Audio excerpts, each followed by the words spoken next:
नमस्कार, आप सभी का स्वागत है हमारे YouTube चैनल न्यूराइज क्लासेस में। आइए खंड शिक्षा अधिकारी परीक्षा 2020 के लिए उत्तर प्रदेश की नदियां, बांध एवं परियोजनाओं से संबंधित महत्वपूर्ण प्रश्नों का अभ्यास करते हैं। शुरू करते हैं। पहला प्रश्न है, भारत के किस राज्य में सर्वाधिक सिंचाई नलकूपों से होती है? ऑप्शन दिए हुए हैं। पहला ऑप्शन दे रखा है मध्य प्रदेश, बी है बिहार, सी राजस्थान, डी है उत्तर प्रदेश। तो इसका जो सही आंसर है वो है ऑप्शन नंबर डी, यानी कि उत्तर प्रदेश में सर्वाधिक सिंचाई जो है नलकूपों से होती है। आगे बढ़ते हैं। अगला प्रश्न है, देश के किन दो राज्यों के बीच दो नदियों को जोड़ने संबंधी समझौते पर हस्ताक्षर किए गए? ऑप्शन दिए हुए हैं। पहला ऑप्शन रखा है ए पंजाब एवं राजस्थान ब्यास एवं बनास नदी, बी है उत्तर प्रदेश एवं मध्य प्रदेश केन एवं बेतवा नदी, सी है कर्नाटक एवं तमिलनाडु कृष्णा एवं कावेरी नदी, डी ऑप्शन है उत्तर प्रदेश एवं बिहार गोमती एवं शारदा नदी। तो इसका जो सही आंसर है वो है ऑप्शन नंबर बी, यानी कि उत्तर प्रदेश एवं मध्य प्रदेश केन एवं बेतवा नदी। आगे बढ़ते हैं। अगला प्रश्न है, निम्न में से कौन सी नहर उत्तर प्रदेश में अधिकतम क्षेत्रफल की सिंचाई करती है?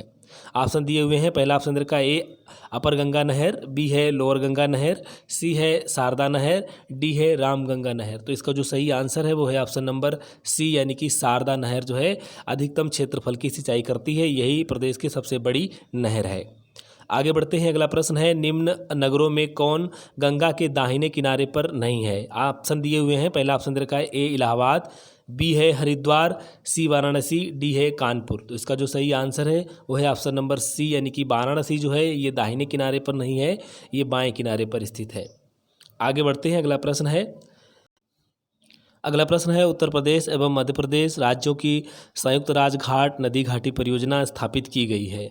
ऑप्शन दिए हुए हैं। ए ऑप्शन है केन नदी पर, बी सोन नदी पर, सी चंबल नदी पर, डी बेतवा नदी पर। तो इसका जो सही आंसर है वो है ऑप्शन नंबर डी, यानी कि ये बेतवा नदी पर।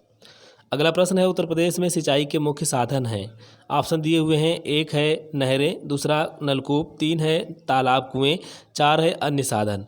इसके महत्व के घटते क्रम में सही कूट का चयन करें। ऑप्शन दिए हुए हैं।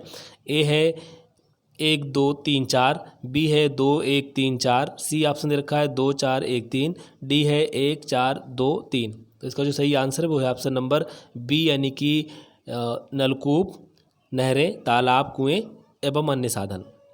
अगला प्रश्न है, उत्तर प्रदेश की निम्न नदियों में से किनके उद्गम हिमालय से नहीं हुए हैं? ऑप्शन दिए हुए हैं। ए ऑप्शन है पहला गोमती, दूसरा है रामगंगा, तीसरा ऑप्शन दे रखा है बेतवा, चौथा ऑप्शन है शारदा। इनका कूट से चयन करना है। ए ऑप्शन दिया हुआ है पहला 1 2, बी है 2 3, सी है 1 3, डी है 3 4। तो इसका जो सही आंसर है वो है ऑप्शन नंबर सी, यानी कि गोमती और बेतवा नदियों का जो उद्गम स्थल है वो हिमालय से नहीं है। ये गोमती जो है उत्तर प्रदेश के पीलीभीत जिला से निकली है और बेतवा जो है ये मध्य प्रदेश से निकली हुई नदी है, विंध्य पर्वत श्रेणियों से। आगे बढ़ते हैं। अगला प्रश्न है, गोविंद बल्लभ पंत सागर अवस्थित है। ऑप्शन दिए हुए हैं। पहला ऑप्शन दे रखा है बुलंदशहर में, बी है ललितपुर में, सी मिर्जापुर में, डी है सोनभद्र में। तो इसका जो सही आंसर है वो है ऑप्शन नंबर डी, यानी कि ये सोनभद्र में स्थित है। आगे बढ़ते हैं। अगला प्रश्न है, मातीटाला बांध किस राज्य में स्थित है? ऑप्शन दिए हुए हैं। पहला ऑप्शन दे रखा है ए बिहार में, बी है मध्य प्रदेश में, सी है उत्तर प्रदेश में, डी ऑप्शन दे रखा है राजस्थान में। तो इसका जो सही आंसर है वो है ऑप्शन नंबर सी, यानी कि ये उत्तर प्रदेश में स्थित है।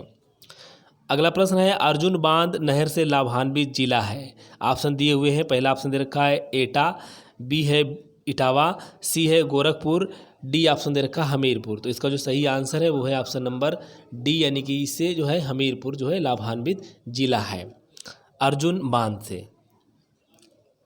अगला प्रश्न है, रानी लक्ष्मीबाई बांध अवस्थित है। ऑप्शन दिए हुए हैं। ए ऑप्शन है बेतवा नदी पर, बी है केन नदी पर, सी है रिहंद नदी पर, डी है टोंस नदी पर। तो इसका जो सही आंसर है वो है ऑप्शन नंबर ए, यानी कि बेतवा नदी पर। ये ललितपुर में स्थित है।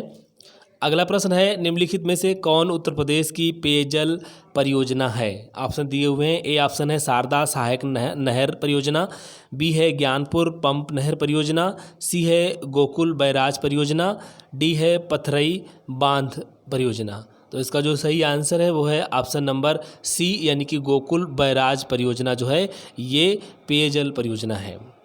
आगे बढ़ते हैं। अगला प्रश्न है, हाल में ही केंद्र द्वारा किस नदी को राष्ट्रीय नदी घोषित किया गया है? ऑप्शन दिए हुए हैं। पहला ऑप्शन दे रखा है ए गंगा नदी को, बी है गोदावरी को, सी कृष्णा को, डी है नर्मदा को। तो इसका जो सही आंसर है वो है ऑप्शन नंबर ए, यानी कि गंगा नदी को जो है 2008-9 में इसको राष्ट्रीय नदी घोषित किया गया है। अगला प्रश्न है गत 25 वर्षों में नलकूप द्वारा सिंचाई का सर्वाधिक शानदार विकास हुआ है। ऑप्शन दिए हुए हैं। ए ऑप्शन है गंगा घाघरा दोआब, बी है गंगा यमुना दोआब, सी ऑप्शन दे रखा है सरयू पार मैदान, डी ऑप्शन दे रखा है बुंदेलखंड। तो इसका जो सही आंसर है वो है ऑप्शन नंबर सी, यानी कि सरयू पार मैदान। अगला प्रश्न है माता टीला परियोजना है। ऑप्शन दिए हुए हैं। ए ऑप्शन है बेतवा नदी, बी है गोदावरी नदी, सी है कृष्णा नदी पर, डी है पेरियार पर। तो इसका जो सही आंसर है वो है ऑप्शन नंबर ए, यानी कि बेतवा नदी पर ये स्थित है माता टीला परियोजना।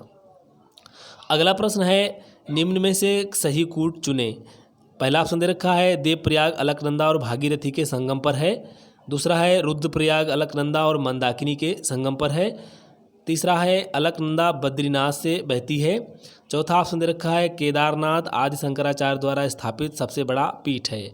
इसका कूट से चयन करना है। ऑप्शन दिए हुए हैं। ए ऑप्शन है 1, 2, 3 सही है, दूसरा है बी 2, 3 सही है, सी है 1, 2, 4 सही है, डी है 1, 2, 3 एवं 4 सभी सही हैं। तो इसका जो सही आंसर है वो है ऑप्शन नंबर ए, यानी कि 1, 2, 3 सही है। यानी कि पहला जो देवप्रयाग जो है इसमें अलकनंदा और भागीरथी ये मिलती हैं दो नदियाँ, और रुद्रप्रयाग जो है इसमें अलकनंदा और मंदाकिनी नदी मिली हैं, ये संगम बना है, उस संगम को रुद्रप्रयाग कहते हैं। अगला जो दे रखा है तीसरा अलकनंदा बद्रीनाथ से बहती है, तो ये भी सही है। बाकी ये जो है केदारनाथ वाला ये गलत दिया हुआ है। आगे बढ़ते हैं। अगला प्रश्न है निम्नलिखित में से कौन सा युग्म सुमेलित नहीं है? ऑप्शन दिए हुए हैं। पहला ऑप्शन दे रखा है ए बिठूर गंगा, बी है गोरखपुर राप्ती, सी है जौनपुर सई, डी है कौशाम्बी यमुना। तो इसका जो सही आंसर है वो है ऑप्शन नंबर सी, यानी कि जौनपुर जो है ये सई नदी के किनारे नहीं बसा है, ये गोमती नदी के किनारे स्थित है, गोमती।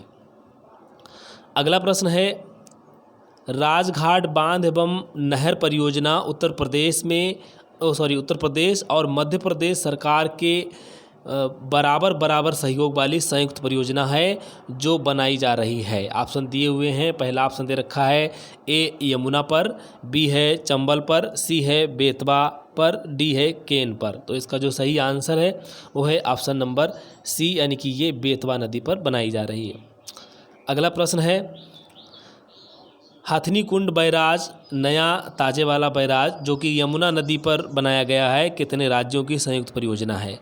ऑप्शन दिए हुए हैं। ए ऑप्शन है 2, बी है 3, सी है 4, डी ऑप्शन है 5। तो इसका जो सही आंसर है वो है ऑप्शन नंबर डी, यानी कि ये 5 राज्यों की जो है संयुक्त परियोजना है। अगला प्रश्न है फुलहर झील भारत के किस राज्य में स्थित है? ऑप्शन दिए हुए हैं। पहला ऑप्शन दे रखा है ए मध्य प्रदेश में, बी है उत्तराखंड में, सी है बिहार में, डी ऑप्शन दे रखा है उत्तर प्रदेश में। तो इसका जो सही आंसर है वो है ऑप्शन नंबर डी, यानी कि ये उत्तर प्रदेश में स्थित है जो कि पीलीभीत जिले में है। आगे बढ़ते हैं। अगला प्रश्न है परीक्षा बांध किस नदी पर अवस्थित है? ऑप्शन दिए हुए हैं। ए ऑप्शन है बेतवा, बी है केन, सी है रिहंद, डी ऑप्शन है राप्ती। तो इसका जो सही आंसर है वो है ऑप्शन नंबर ए, यानी कि ये बेतवा नदी पर स्थित है। अगला प्रश्न है 110 मीटर ऊंचा बिहार जलप्रपात प्रदेश की किस नदी पर है? ऑप्शन दिए हुए हैं। पहला ऑप्शन दे रखा है ए रिहंद, बी टोंस, सी है बेलन, डी है सोन नदी। तो इसका जो सही आंसर है वो है ऑप्शन नंबर बी, यानी कि ये टोंस नदी पर स्थित है। अगला प्रश्न है उत्तर प्रदेश में सबसे ऊंचा बांध कौन सा है? ऑप्शन दिए हुए हैं। ए ऑप्शन है माता टीला, बी मेजा, सी रिहंद, डी है रामगंगा। तो इसका जो सही आंसर है वो है ऑप्शन नंबर डी, यानी कि रामगंगा बांध जो है ये सबसे ऊंचा प्रदेश का बांध है। इसकी ऊंचाई जो है लगभग 128 मीटर है। अगला प्रश्न है निम्न में से किस नदी का तटवर्ती क्षेत्र अवनालिका क्षरण के लिए प्रसिद्ध है? ऑप्शन दिए हुए हैं। ए ऑप्शन है केन, बी है बेतवा, सी चंबल, डी गंडक। तो इसका जो सही आंसर है वो है ऑप्शन नंबर सी, यानी कि चंबल नदी। अगला प्रश्न है, प्रदेश के किस भाग में नहरों से सर्वाधिक सिंचाई होती है? ऑप्शन दिए हुए हैं।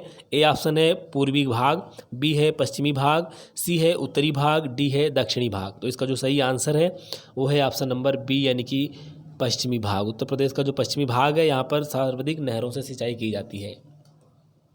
अगला प्रश्न है, सूची 1 को सूची 2 से सुमेलित कीजिए तथा सही कूट का चयन करें। ऑप्शन दिए हुए हैं। सूची 1 नंबर पे ए है चित्रकूट, बी जौनपुर, सी मथुरा, डी अयोध्या। इधर सूची 2 है 1 नंबर पर यमुना, 2 है गोमती, 3 सरयू, 4 है मंदाकिनी। तो कूट से इनका चयन करना है। इनका जो सही मिलान होगा वो इस प्रकार होगा।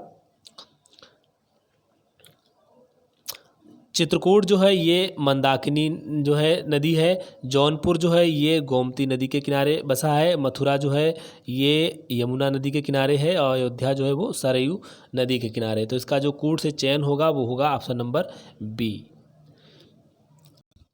अगला प्रश्न है, प्रदेश के किस भाग में नलकूपों से सर्वाधिक सिंचाई होती है? ऑप्शन दिए हुए हैं। ए ऑप्शन है पूर्वी भाग, बी है पश्चिमी भाग, सी उत्तरी भाग, डी है दक्षिणी भाग। तो इसका जो सही आंसर है वो है ऑप्शन नंबर बी, यानी कि दक्षिणी भाग में जो है नलकूपों से सर्वाधिक सिंचाई होती है और यहाँ पर नहरों से भी सर्वाधिक सिंचाई होती है। पूर्वी भाग में जो है पूर्वी भाग में सिंचाई होती है, ये पूर्वांचल का क्षेत्र होता है, यहाँ पर कुओं से फिर सिंचाई होती है। दक्षिणी भाग जो है ये इसमें दक्षिणी भाग जो है इसमें बुंदेलखंड का क्षेत्र आता है, तो बुंदेलखंड में जो है तालाब या पोखरों से सिंचाई होती है। अगला प्रश्न है, निम्न में से कौन सी नदी उत्तर प्रदेश में नहीं बहती है? ऑप्शन दिए हुए हैं। पहला ऑप्शन रखा है ए गंगा, बी है यमुना, सी रामगंगा, डी है झेलम। तो इसका जो सही आंसर है वो है ऑप्शन नंबर डी, यानी कि झेलम नदी जो है वो यहाँ नहीं बहती है, उत्तर प्रदेश में नहीं बहती है। अगला प्रश्न है, उत्तर प्रदेश की प्रमुख नहरों एवं उनके उद्गम स्थलों के जोड़े दिए जा रहे हैं, सही जोड़ा बताएं। ए है पूर्वी यमुना नहर, 1 ओखला, बी है आगरा नहर, 2 बनवसा, सी है बेतवा नहर, 3 फैजाबाद, डी है शारदा नहर, 4 परीक्षा। तो इसका जो सही मिलान होगा वो इस प्रकार होगा। पूर्वी यमुना नहर जो है इसका मिलान फैजाबाद से होगा, आगरा नहर जो है ये ओखला से इसका मिलान होगा, बेतवा नहर ये परीक्षा, शारदा नहर जो है वो बनवसा। तो इसका कूट से चयन हो जाएगा ऑप्शन नंबर बी। आगे बढ़ते हैं। अगला प्रश्न है, उत्तर प्रदेश में केरल झील कहाँ स्थित है? ऑप्शन दिए हुए हैं। पहला ऑप्शन रखा ए लखनऊ में, बी कानपुर में, सी मिर्ज़ापुर में, डी वाराणसी में। तो इसका जो सही आंसर है वो है ऑप्शन नंबर ए है, यानी कि लखनऊ में। ये करेला झील है, इसका नाम जो है करेला झील। आगे बढ़ते हैं। अगला प्रश्न है, निम्नलिखित में से कौन सुमेलित नहीं है? ऑप्शन दिए हुए हैं। पहला ऑप्शन दे रखा है, झीलें दे रखी हैं इधर, एक की तरफ स्थान दे रखे हैं। तो पहला ऑप्शन ए है औंधी ताल वाराणसी, बी है मूंग ताल सुल्तानपुर, सी है बड़ा ताल शाहजहाँपुर, डी है कुंद्रा समुद्र। तो इसका जो सही आंसर है वो है ऑप्शन नंबर बी, यानी कि जो मूंग ताल है ये सुल्तानपुर में नहीं है, ये गलत मिलान है, बाकी सही मिलान है। औंधी ताल झील जो है ये वाराणसी में है, बड़ा ताल झील जो है ये शाहजहाँपुर में है, कुंद्रा समुद्र जो है वो उन्नाव में है। तो आज के वीडियो में इतना ही। धन्यवाद। अगर हमारा वीडियो पसंद आया है तो लाइक ज़रूर करें, शेयर भी करें। अगर आप हमारे चैनल पर नए हैं तो प्लीज़ इसे सब्सक्राइब कर लीजिए, जिससे आपको अगली नोटिफिकेशन भी प्राप्त हो सकें। धन्यवाद।